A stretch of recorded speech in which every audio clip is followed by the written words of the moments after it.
Mes frères, mes sœurs dans le Seigneur, je vous salue au nom de Jésus-Christ et je bénis le nom du Dieu éternel de ce que nous sommes encore là en ce jour du mardi 8 décembre. Notre thème de la semaine, c'est la foi exige une relation, une vie relationnelle saine. C'est ce que nous avons commencé par méditer ensemble hier. Je rends grâce à Dieu pour votre présence à ce rendez-vous. Je bénis le nom du Seigneur pour cette belle obéissance qui sera profitable pour vous, pour votre vie et pour votre destinée, pour tous ceux qui vous entourent. Je bénis Dieu pour votre humble attention qui est accordée afin de saisir ce que Dieu nous dit ici, afin que ces choses rentrent en vous pour vous transformer. Tout ce que vous recevez ici par la grâce de Dieu, pendant que vous les recevez, vous devenez aussi capable de les transmettre. Et je bénis le nom du Seigneur. Son plan pour nous est magnifique et merveilleux. Son plan pour la propagation de l'évangile, pour l'expansion de l'évangile, pour l'annonce de l'évangile, la proclamation, la promotion de l'évangile. Le plan du Seigneur est tout simplement magnifique. Toutes les fois que tu entends une prédication, que tu écoutes, tu reçois dans ton cœur, tu ouvres ton cœur, tu reçois aussi en même temps la capacité de transmettre. Parce que ce que tu n'as pas, tu ne peux pas donner. Il faut que tu reçoives de quelque part et alors tu peux transmettre. Et ce que tu reçois aussi, c'est ce que tu peux devenir. C'est ça l'avantage, c'est ça la bénédiction pour celui qui écoute. Donc tu reçois et quand tu y ajoutes ta foi, tu deviens ce que tu reçois. Jean chapitre 1 verset 12, il leur a donné, à tous ceux qui l'ont reçu, il leur a donné le pouvoir de devenir enfants de Dieu. Donc, ce que tu reçois aussi la capacité de devenir la chose. Donc, tout ce que nous proclamons ici, tout ce que nous prêchons ici, pendant que tu les entends, tu reçois cette capacité de devenir cela.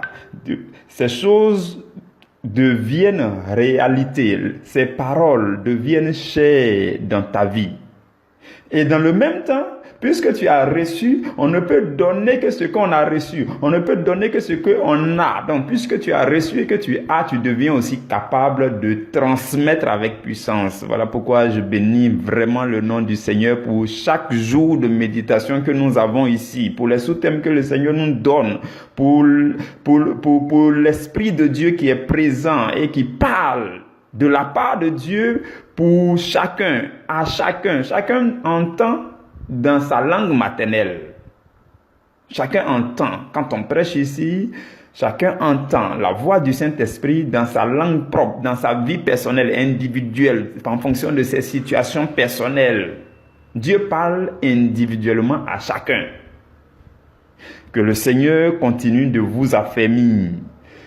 Que les grâces de Dieu continuent de recouvrir vos vies pendant que vous êtes de plus en plus attentionnés à ces temps de méditation. Que Dieu vous bénisse et que Dieu vous bénisse davantage. Au nom de Jésus-Christ. Amen. Alors, notre sous-thème de ce jour, c'est les différents types de relations que nous pouvons avoir avec les autres en tant que chrétiens. Donc, il y a nos sœurs, je crois, Emmanuel Gloire et puis son équipe qui sont chargés de partager sur le groupe C le sous-thème avec les petits détails, les mots-clés, explications, avec même le verset biblique. J'espère que chacun de nous prend le soin de parcourir ça et de se disposer par avance. Là, comme ça, quand on vient ici maintenant par rapport à la méditation, ça devient fluide, ça devient facile à assimiler et à digérer. Je nous encourage vraiment à le faire par avance. Les différents types de relations que nous pouvons avoir avec les autres, nous en tant que chrétiens, et parfois eux aussi en tant que chrétiens. Nous allons d'abord lire 1 Timothée 5, verset 1 à 2. 1 Timothée 5, verset 1 à 2. Ne réprimande pas rudement le vieillard, mais exhorte-le comme un père. Exhorte les jeunes gens comme des frères, les femmes âgées comme des mères, celles qui sont jeunes comme des sœurs en toute pureté. Parole du Seigneur, nous rendons grâce à Dieu.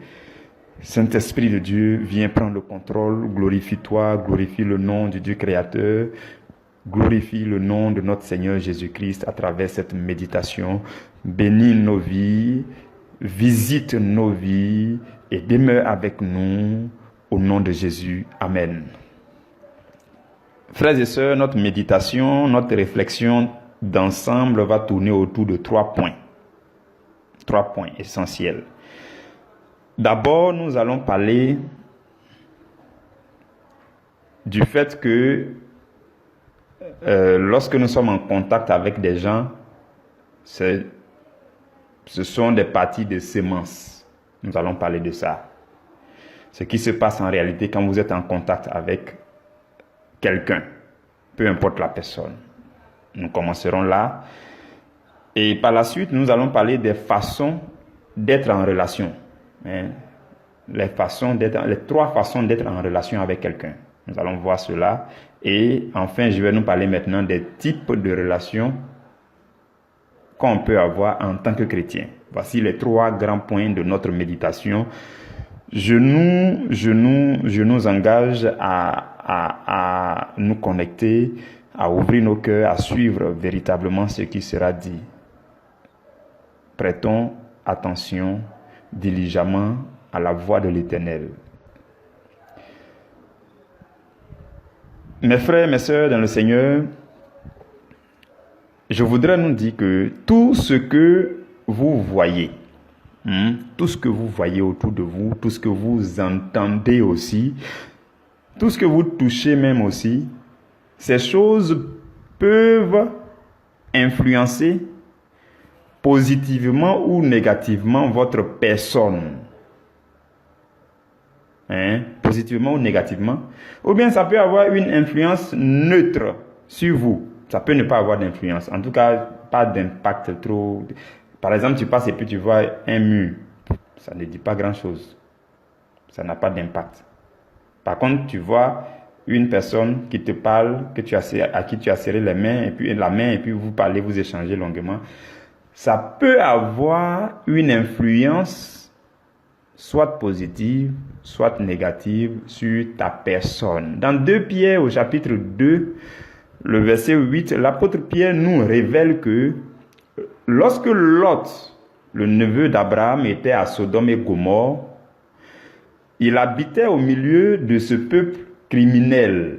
Et la Bible dit que l'âme de Lot était journellement tourmentée à cause de ce qu'il voyait et entendait des œuvres criminelles de ceux qui étaient à Sodome et Gomorrhe. Donc, en fonction de ton environnement de vie, de ce que tu vois, de ce que tu entends, ton âme peut en être impactée.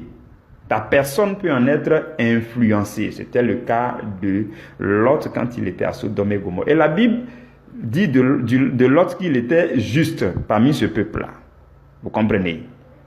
Donc, même quand vous êtes juste, en fonction des lieux que vous fréquentez, des personnes que vous fréquentez, c'est une partie de sémence. Tout ce que vous entendez, ça se sème dans votre vie, ainsi de suite. Donc, tous nos propos, tous nos propos se comportent comme des semences qui sont jetées dans les cœurs de ceux qui nous entendent.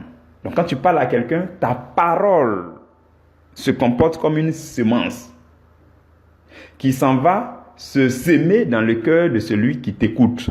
De la même façon, quand tu entends quelqu'un, sa parole se comporte comme une semence qui vient pour entrer dans ton cœur, pour s'ensemencer dans ton cœur. Dans Luc au chapitre 8, le verset 11, lorsque Jésus devait expliquer la parabole du semeur, il dit que la semence représente la parole de Dieu.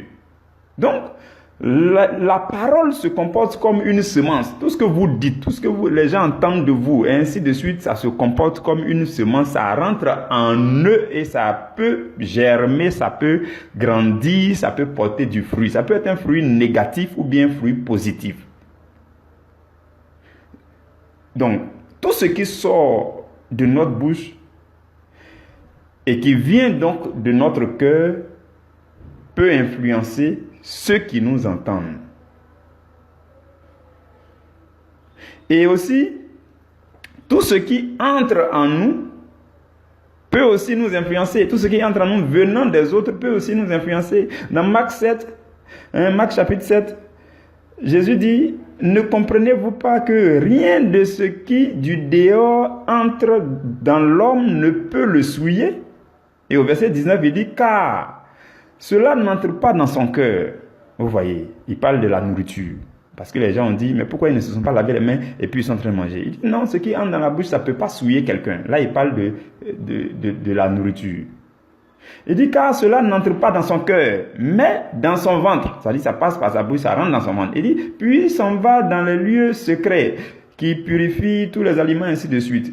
Et le verset 20, il dit, ce qui sort de l'homme, c'est ce qui souille l'homme. Vous voyez, ce qui sort, ce que vous dites, ce qui sort de l'homme, verset 21 dit, car c'est du dedans, c'est du cœur des hommes que sortent les mauvaises pensées, les adultères, les impudicités, les meurtres. Au verset 22, il dit, les vols, les cupidités, les méchancetés, la fraude, le dérèglement, le regard envieux, la calomnie, l'orgueil, la folie. Vous voyez tout ce qui a été cité. Jésus dit, c'est du cœur de l'homme que ces choses sortent pour faire quoi? Pour aller souiller. Donc ça sort d'un cœur souillé pour aller souiller un autre cœur. Ça s'en va pour se comporter comme une semence, pour aller germer, pour créer beaucoup de souillure dans le cœur de quelqu'un. C'est ce que Jésus dit. Et au verset 23, il dit, toutes ces choses mauvaises sortent du dedans et s'en va souiller l'homme. Donc, nous devons faire beaucoup attention à tout ce qui sort de nous, tout ce qui sort de notre cœur, tout ce que nous pensons même aussi. Oui, tout ce que nous pensons même si ce n'est pas sorti, quand que tu penses à l'intérieur de toi, c'est déjà suffisant. Regardez quelque chose. Au temps de Noé, l'humanité a été punie par Dieu, l'histoire du déluge. L'humanité a été punie par Dieu, non pas seulement à cause des actions méchantes, mais aussi à cause des mauvaises pensées. Est-ce que vous comprenez? Ce n'était pas seulement à cause des actions, mais parce que Genèse chapitre 6 au verset 5, la Bible dit, l'Éternel vit que la méchanceté des hommes était grande sur la terre. Le verset ne s'est pas arrêté là. Et que toutes les pensées de leur cœur se portaient chaque jour uniquement vers le mal. Donc, voilà deux choses qui ont mis Dieu en colère et puis l'envoyé le déluge. La méchanceté des hommes était grande sur la terre. 1. Et puis de 2, leur cœur, les pensées de leur cœur se portaient chaque jour uniquement vers le mal. Donc ta pensée, si les pensées n'étaient pas aussi importantes, ça n'allait pas être souligné dans ce verset. Mais ça a été souligné, ça fait partie des facteurs qui ont poussé Dieu à envoyer le déluge. Donc, dès l'instant que tu penses déjà mal de quelqu'un, ça commence, dans le spirituel, ça commence à avoir son effet. De la même façon, quand tu penses aussi bien de quelqu'un, ça peut avoir son effet dans le spirituel. Donc, que ce soit la pensée du cœur, que ce soit les paroles, ainsi de suite, tout cela peut aller s'ensemencer dans la vie de quelqu'un, ça peut porter atteinte à la vie de quelqu'un, ainsi de suite. Vous comprenez? Donc, c'est la raison pour laquelle nous devons faire attention. Nous devons faire attention à toutes nos actions envers les autres. Tout ce que nous entendons et aussi tout ce que nous disons et que nous pensons. Nous devons faire très attention. Parce que tout ce qui sonne dans nos pensées au sujet de quelqu'un, ça sonne déjà suffisamment fort dans le spirituel. Dans le spirituel, il n'y a pas de... Le corps n'est pas spirituel, le corps est physique. Donc, ta voix dans le spirituel, c'est la voix de ton cœur, c'est la voix de ton esprit, c'est la voix de tes pensées. Donc, dès que tu penses déjà, c'est suffisamment fort pour que un ange entende, ou bien un démon entende, ou bien pour que Dieu entende. Donc, dans le spirituel, c'est pas le parler avec la bouche qui compte en tant que tel. Mais dès l'instant même que tu commences à penser dans ton cœur, ça devient ta voix dans le spirituel. C'est déjà suffisamment fort pour être entendu. Vous comprenez? Le fait qu'on ait la bouche pour parler maintenant, c'est un privilège parce que nous sommes humains, nous sommes dans un corps. Sinon, ta voix authentique, même là c'est la voix du cœur. Dès que tu es en train de penser mal ou bien tu es en train de penser bien, ça sonne déjà suffisamment fort dans le spirituel. Donc, faisons très attention. Dans Éphésiens 4, verset 29, l'apôtre Paul va faire une très belle recommandation. Il dit qu'il ne sorte de votre bouche aucune parole mauvaise, mais s'il y a lieu, quelques bonnes paroles qui servent à l'édification et qui communique une grâce à ceux qui l'entendent. Normalement, quand quelqu'un nous entend, ça devrait pouvoir communiquer une grâce. C'est ça la recommandation. C'est à ça que nous sommes appelés. Vous comprenez, mes frères et sœurs? Donc, quand nous sommes en contact avec les gens, c'est un échange de semences. Soit vous ensemencez dans leur vie, ou bien c'est eux qui ensemencent dans votre vie, ainsi de suite, et ainsi de suite. Vous comprenez? Je nous avais donné, je pense qu'il y a un peu longtemps, cette petite anecdote-là que j'ai entendue d'un homme de Dieu, où c'était un exemple qu'il prenait. Il dit que le monsieur était vraiment intègre. Il y a un monsieur qui était vraiment intègre, qui avait son épouse, ses enfants, qui était vraiment bien, était fidèle à sa femme, tout et tout. Mais dans son service, ses collègues, chaque collègue a sa maîtresse, ainsi de suite. Mais lui, il n'est pas dedans, il n'est pas dans cette affaire-là. Donc lui, il est fidèle à sa femme.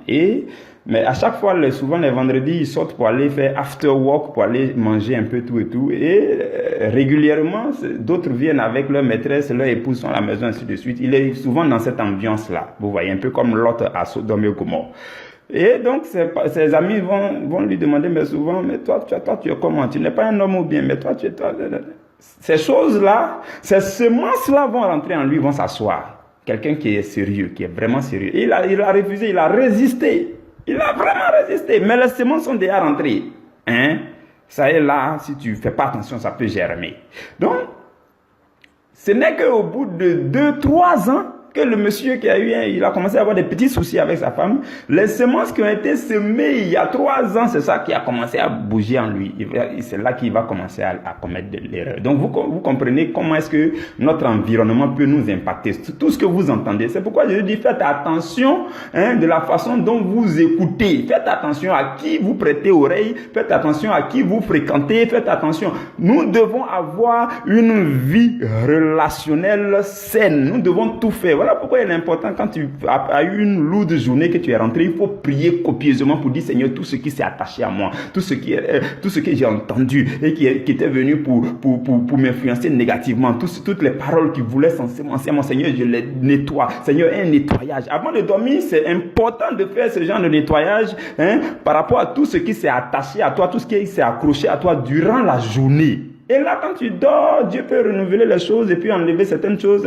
La Bible dit que toutes les plantes que mon Père Céleste n'a pas plantées seront arrachées. Dieu lui-même va venir arracher parce que tu lui as dit, Seigneur, viens m'arracher. Parce que ces choses, j'ai trop entendu des choses. Mes amis, là, il y en a qui parlent de ceci, il y en a qui parlent de cela. C'est vrai que je ne veux pas écouter, mais j'ai quand même entendu, Seigneur, nettoie ces choses, que ces choses ne portent point de fruits dans ma vie. Quand tu le fais, c'est déjà bon, Dieu fait le travail. Mais quand tu ne le fais pas, c'est une semence qui est dormante à l'intérieur de toi. Ça n'a pas encore germé, ça n'a pas encore poussé, mais des années plus tard, l'ennemi peut réactiver ça.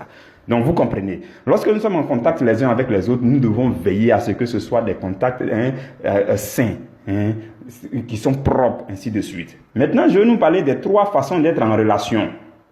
Oui, il y a 3 façons fondamentales d'être en relation avec les autres. La première façon, c'est les relations qu'il peut avoir entre vous et ceux que vous voyez physiquement et régulièrement. Ça, c'est la première façon d'être en relation. La première forme de relation. Entre vous et puis ceux que vous voyez physiquement et régulièrement. Peu importe le type de relation. Ça peut être ton père, ta mère, ton mari, tes enfants, en tout cas, ceux que vous voyez physiquement et régulièrement.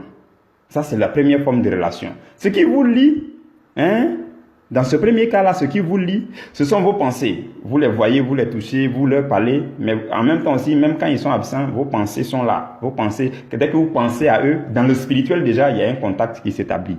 Il y a déjà un lien entre vous et eux, dès que vous pensez à eux.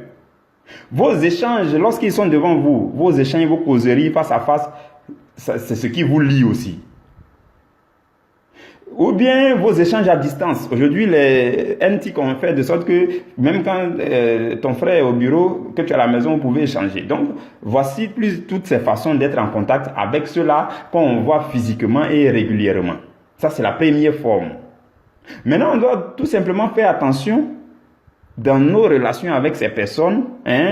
On doit faire attention à ce que nous pensons de ces personnes, même quand ils ne sont pas là ou quand ils sont là. Nos pensées doivent être saines au sujet de ces personnes. Parce que ce que vous pensez, n'oubliez pas que c'est entendu dans le spirituel. Ce que vous pensez, Dieu entend. Ce que vous pensez, les anges entendent. Ce que vous pensez déjà, les démons entendent. Ce que vous pensez sonne déjà suffisamment fort dans le spirituel. Donc faisons attention tout simplement à ce que nous pensons de ces personnes. On doit aussi faire attention à ce que nous disons sur le compte de ces personnes lorsque ces personnes ne sont pas là. C'est-à-dire il est parti au travail ou bien il est absent pour un jour, pour 2 jours. Habituellement, tu es en relation régulièrement avec lui, mais il n'est pas là aujourd'hui. Et derrière lui, qu'est-ce que tu dis de lui à d'autres personnes? Tout ça, c'est à tout ça qu'on doit faire attention. Vous comprenez? Ou bien quand il est là même, ce que vous vous dites dans vos échanges face à face, toutes ces choses, tu dois faire attention. Donc la première forme de relation, c'est nos relations avec ceux qui sont physiquement avec nous, qui s'absentent peut-être 2 heures, 3 heures, 1 heure, un jour, mais régulièrement nous sommes avec eux. On doit faire attention à ce que nous pensons d'eux, ce que nous disons sur leur compte derrière eux, ou bien ce que nous disons devant eux. Tout ça, on doit faire très attention. La deuxième forme de relation, c'est les relations qu'il y a entre nous et ceux que nous connaissons, mais que nous ne voyons pas régulièrement. C'est-à-dire, je le connais, mais il n'est pas avec moi au pays ici. Il est dans l'autre pays, mais je le connais.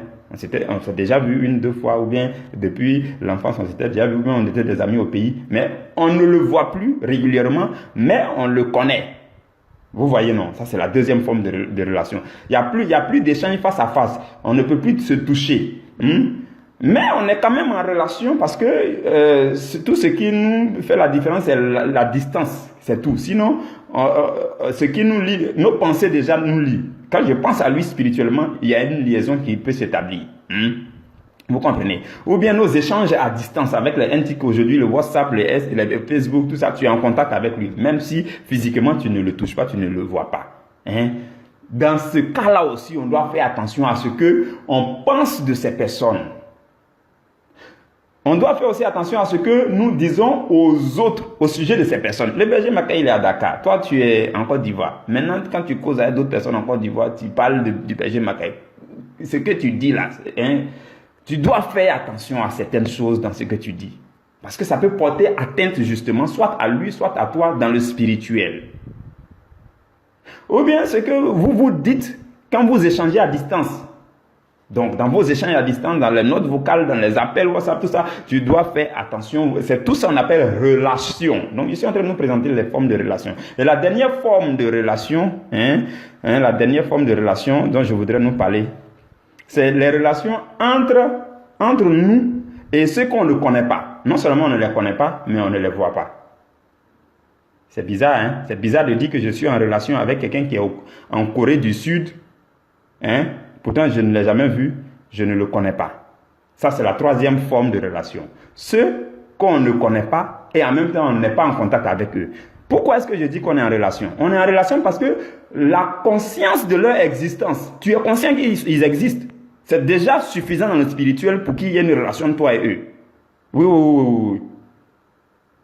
Tu es conscient que il y a un pays qu'on appelle le Japon qui existe. Même si tu ne connais personne au Japon, la conscience de leur existence fait que dans le spirituel, c'est suffisant pour que, par exemple, tu te mettes à genoux pour lever les mains pour prier pour le Japon. Dans le spirituel, il y a un contact qui est établi entre toi et puis les Japonais. Même si tu ne les connais pas, même si tu ne les touches pas, même si tu ne leur parles pas, c'est la troisième forme de relation. En fait, je cite ces formes de relation pour vous dire que toutes les fois que vous serez en train d'agir, de parler, de faire les choses, pensez à ces trois formes de relation. Et si vous vous retrouvez dans un cas, il faut faire attention à ce que vous dites. Parce que même quand tu ne connais pas le japonais, qui au Japon, tu ne l'as jamais vu, n'est pas avec toi régulièrement, ton opinion à son sujet peut compter dans le spirituel. Tes pensées à son sujet peuvent compter dans le spirituel.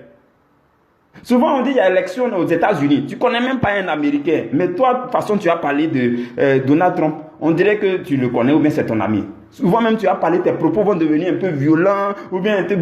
Dans le spirituel, c'est suffisant pour que tu sois dans le camp de Satan. Tu es devenu co-accusateur avec Satan. Donc, l'ennemi peut dire, voilà, au moins, il y a quelqu'un qui soutient que ce gars, il est mauvais. Et puis, ça peut compter pour que... ça peut jouer... ça peut ne pas bien jouer pour lui dans le spirituel. Je ne sais pas si vous comprenez ce que je veux dire. Souvent, on a les élections dans nos pays africains et puis dans nos échanges, on ne fait que parler mal de tel le président, tel a fait ceci. Tu ne le connais pas, tu ne l'as jamais vu. Mais ton opinion à son sujet là, ça peut non seulement toi-même te souiller, mais spirituellement, ça peut être mauvais. Alors que toi, chrétien, tu es appelé à prier. Donc, ce que tu peux faire, c'est de prier ou bien de dire, Seigneur, remets tout sur tes mains pour tel pays, ainsi de suite. Surtout si tu es intercesseur, tout ce que tu as fait, c'est de prier. Ce n'est pas de parler mal parce que le risque, c'est que souvent, on perd notre temps. Non seulement tu perds ton temps, mais aussi, tu te retrouves en train de dénigrer quelqu'un que tu ne connais même pas. Vous voyez, non? Donc, voici la troisième forme de relation. Tu es conscient de leur existence, c'est suffisant pour que dans le spirituel, tes pensées ou bien tes opinions même ici puissent porter. Vous comprenez? Voici les trois formes de relations que je nous présente. Maintenant, nous allons parler des types de relations en tant que chrétien. Vous voyez, forme de relation et puis type de relation, je vous prie de faire la différence. Si quelqu'un me demande, ça veut dire quelle est la différence, je ne sais pas, mais en tout cas, faisons la différence dans le cadre de notre méditation aujourd'hui. Forme de relation, c'est quand tu es soit physiquement en relation avec la personne, mais la personne est loin ou bien la personne... voilà, c'est ça que j'ai appelé forme de relation. Il y en a trois. Ceux avec qui tu es en contact et que tu vois régulièrement. Deuxième forme, ceux avec qui tu n'es pas en contact, mais tu les connais. Troisième forme, ceux que tu ne connais pas. En même temps, tu n'es pas en contact avec eux. Spirituellement, un contact peut toujours s'établir entre toi et ces personnes. Donc, fais attention lorsque tu es en train de parler ou bien penser à leur sujet. C'est ce que je nous dis.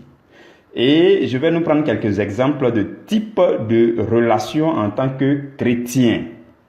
Maintenant, quand je veux parler de type de relation, je veux que vous compreniez qu'il s'agit maintenant des relations entre tel type de personne et puis tel type de personne. Par exemple, le premier exemple, il y a plusieurs exemples. C'est un sujet que j'avais déjà traité dans le groupe B. Les choses qui se passent dans le groupe B qui sont un peu corsées là, avec le temps, ça va commencer à venir vers ici, petit à petit, vers le groupe C. Donc, j'avais déjà traité ce sujet dans les détails dans le groupe B. Mais aujourd'hui, je vais vous donner 3 exemples seulement des types de relations en tant que chrétien. Le premier exemple que je nous donne, c'est la relation entre les fidèles chrétiens dans une même communauté. Ce type de relation entre les fidèles chrétiens dans une même communauté. Ce qui se passe, c'est que dans la même communauté, tous n'ont pas le même niveau spirituel. Il y a certains qui sont plus spirituels que d'autres, ainsi de suite. Bon, toi qui es plus spirituel que d'autres là, tu dois apprendre à te comporter avec ceux qui sont moins spirituels. Toi aussi qui es moins spirituel, si tu le reconnais, tu dois apprendre à faire les choses avec la manière. Personne ne doit rien faire avec maladresse. Ou alors, ce qui vous différencie, c'est les situations professionnelles. Toi, tu travailles, l'autre ne travaille pas. Toi, tu as un salaire, l'autre ne travaille pas, l'autre n'a pas de salaire. Et puis, dans vos échanges là, quand tu envoies les messages souvent sur le WhatsApp, toi, tout ce que tu vas dire là, il faut qu'on sente que tu travailles. Tout ce que tu vas dire, il faut qu'on sente que tu travailles. Ou bien, il faut qu'on sente que tu es marié. Parce que toi, tu es marié, les autres ne sont pas mariés. Vous voyez, non. Donc, on doit faire attention pour ne pas que on fasse sortir nos identités ou bien nos titres. Parce que ici, là, c'est une affaire de chrétiens. Vous comprenez, non? C'est ce que je veux nous dire. Et la Bible dit dans Philippiens chapitre 2 au verset 3, ne faites rien par esprit de parti ou bien par vaine gloire, mais que l'humilité vous fasse regarder les autres comme étant au-dessus de vous. Donc, peu importe ton titre, tu es directeur, tu es, je ne sais pas. Donc, ici, on est chrétien. L'autre n'est pas directeur. Mais la Bible dit que l'humilité vous fasse regarder les autres comme étant au-dessus de vous. Non, c'est ton abaissement ici là que nous on recherche. Ce n'est pas ton titre professionnel. Non. Vous voyez, non? Ce n'est pas ton gros niveau spirituel qu'on veut voir ici, non. Mais c'est ton abaissement que la Bible recommande. Et l'apôtre Jean va nous révéler dans 1 Jean chapitre 3 verset 14 que nous savons que nous sommes passés de la mort à la vie parce que nous aimons les frères.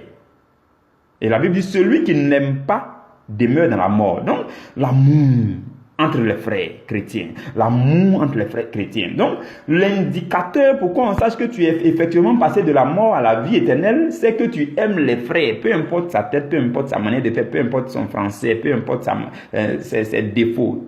Si tu réussis à l'aimer malgré tout, c'est là qu'on dit que tu es passé effectivement de la mort à la vie. Vous comprenez?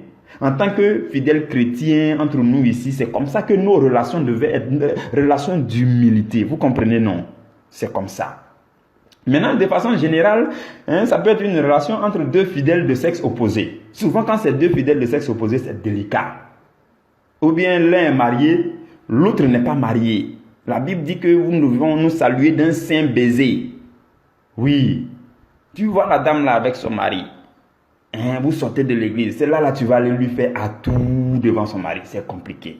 La Bible dit on va se saluer d'un saint baiser. Saint baiser là, je ne sais pas c'est quoi. Mais en tout cas, ça doit être saint. Vous comprenez? Et dans le texte que nous avons lu tout à l'heure, notre texte de base, la Bible dit, nous devons exhorter les femmes âgées comme des mères et celles qui sont jeunes comme des sœurs. Et la Bible termine pour dire en toute pureté. Les sœurs là, il faut faire avec en toute pureté. Toi, tu es un frère chrétien, tu n'es pas encore marié, ou bien tu es marié. Fais tout ce que tu as à faire avec les sœurs là, en toute pureté. J'ai toujours cette petite anecdote là, concernant la sœur Mélène. Non, je vous donne ça rapidement, c'est une parenthèse avant de continuer. La sœur Mélène est arrivée nouvellement dans notre communauté quand j'étais à Abidjan. On allait à la prière, la sœur Mélène, elle est nouvelle, elle s'est présentée. Et comme on fait le système de binomage, tout ça, donc la sœur Mélène, on a fait tirage au sort là, son binôme c'est le berger.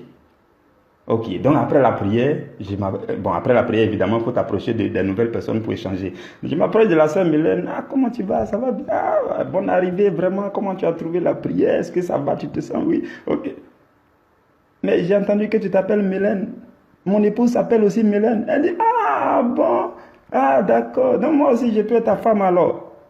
Je dis, ah bon, d'accord. Depuis ce jour, je suis la sœur Mélène en toute pudeur. Parce qu'il y a des petites paroles, il faut faire attention.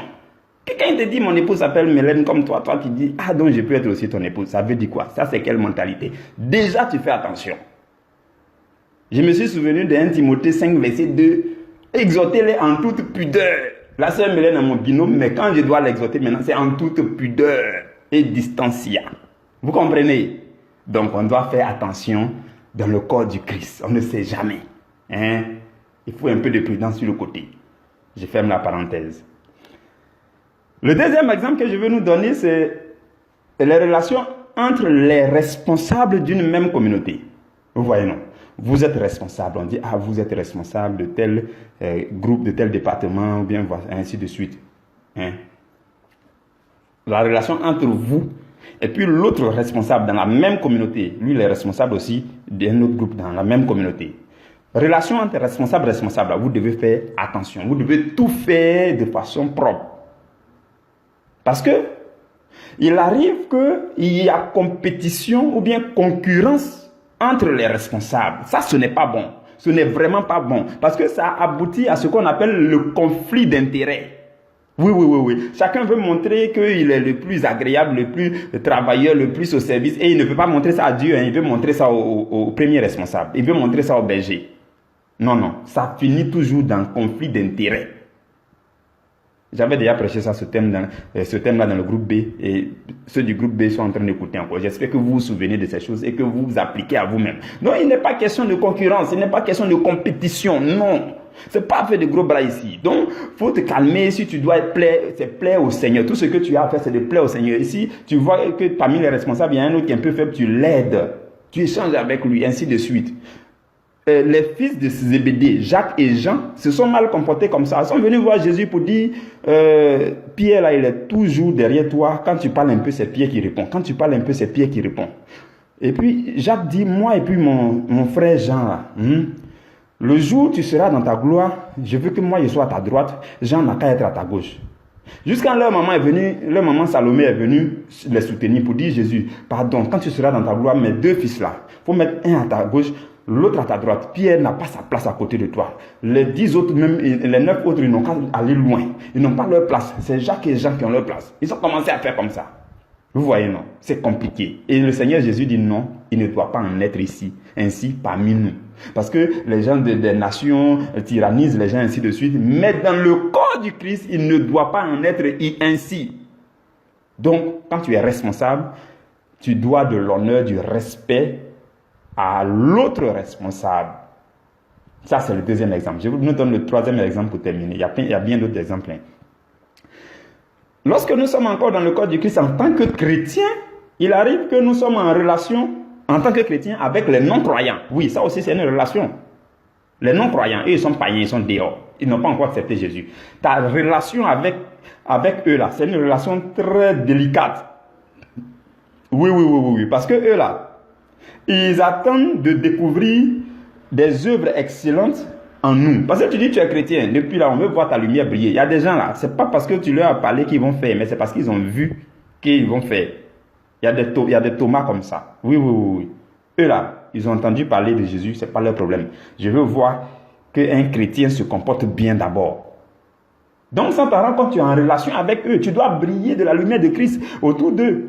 Et dans 1 Pierre au chapitre 2, la Bible dit, bien-aimés, je vous exhorte comme étrangers et voyageurs sur la terre à vous abstenir des convoitises charnelles qui font la guerre à votre âme. Et le verset 12 dit, ayez au milieu des païens une bonne conduite afin que là même où ils vous calomnient, comme si vous étiez des malfaiteurs, ils remarquent vos bonnes œuvres et qu'ils glorifient Dieu au jour où il les visitera. Oh, le verset 12 là, je vous prie de méditer ça, pour que vous soigniez vos relations avec les païens. La Bible dit qu'on doit avoir au milieu des païens une bonne conduite. Afin que là même où les gens pensaient mal à ton sujet, là même où on te calomniait, là même où on disait que tu n'étais pas bon, là même où on racontait des choses à ton sujet, comme si tu étais malfaiteur, afin qu'au bout du compte, ils remarquent tes bonnes œuvres et qu'ils glorifient Dieu le jour où Dieu va les visiter. Là, comme ça, que le jour ils deviennent chrétiens, ils vont dire, j'avais toujours mal pensé au sujet des chrétiens, parce que le gars, là, quand ils voient, mais finalement, quand ils ont remarqué que c'est du bon qui était en toi. Donc, c'est eux, là, avec eux, c'est sensible. Ils vont rien te dire, mais ils te regardent seulement. Donc, il faut très bien te comporter. Ta relation avec eux doit être une relation propre et assainie. Vous comprenez? Souvent aussi, ils sont facilement choqués par nos maladresses. Oui. Voilà, elle dit à la chrétienne, voilà ce qu'elle a fait. Ils sont choqués par nos maladresses. Donc, faisons attention. Romains chapitre 2, verset 23 à 24 dit, « Toi qui te fais une gloire de la loi, tu déshonores Dieu par la transgression de la loi. Car le nom de Dieu est à cause de vous blasphémé parmi les païens. » Vous comprenez? Tu es chrétienne. Et puis bon, après on te voit dans les endroits un peu noirs, ou bien tu fais des choses un peu louches. Les gens te remarquent dans le quartier que, mais pourquoi il fait ça, ou bien pourquoi il fait ça? Ah, mais depuis on est ici, là, il ne fait que faire ça, alors qu'il est chrétien. C'est compliqué. Vous comprenez? Et 2 Corinthiens chapitre 2, verset 15 dit, « Nous sommes en effet, pour Dieu, la bonne odeur de Christ parmi ceux qui sont sauvés et parmi ceux qui périssent. » Donc, toute notre vie, nous devons tout faire pour dégager la bonne odeur de Christ parmi ceux qui sont sauvés et parmi ceux qui périssent. Nous allons nous arrêter là aujourd'hui. Je bénis le nom du Seigneur pour votre vie. Je bénis le nom du Seigneur pour ce temps de méditation. Père, nous te magnifions, que ton nom soit élevé. Merci d'étendre ta main dans la vie de tes enfants. Que tout ce qui vient d'être proclamé, tout ce qui vient d'être médité, tout ce qui vient d'être annoncé, tout ce qui vient d'être prononcé, Seigneur, trouve sa place dans le cœur de quelqu'un et prospère. Que ta parole qui a été annoncée, Seigneur, communique la vie, communique l'édification, communique, Seigneur, la fortification, communique une force étrange, Seigneur, dans la vie de quelqu'un. Merci, Seigneur, de transformer les destinées à travers ce message au nom de Jésus. Amen.